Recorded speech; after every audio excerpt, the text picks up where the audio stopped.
生腌海鲜不敢玩，那就来个熟腌解解馋。大家好，我是小新，今天用这些简单的食材来做一个捞汁花甲虾。花甲应该算得上最便宜的海鲜，加点盐，让他们享受一下回家的感觉。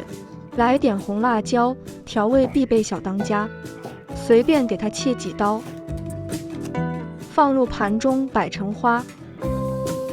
青辣椒也一样，切成圈圈往里放。大蒜先给它拍碎，这样切来不费力。香菜切成小小段，等会用来做配菜。葱头给它改下刀，小葱香菜是一家，配料全都准备好。这次不用直接炒，大蒜、辣椒和芝麻，淋上热油搅一搅。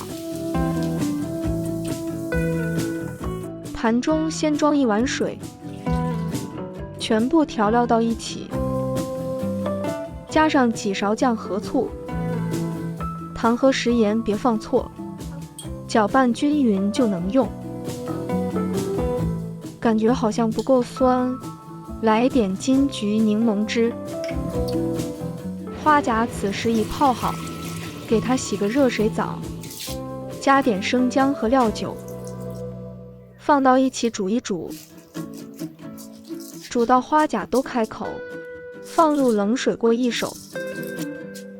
虾也给它过下水，煮到变红就可以。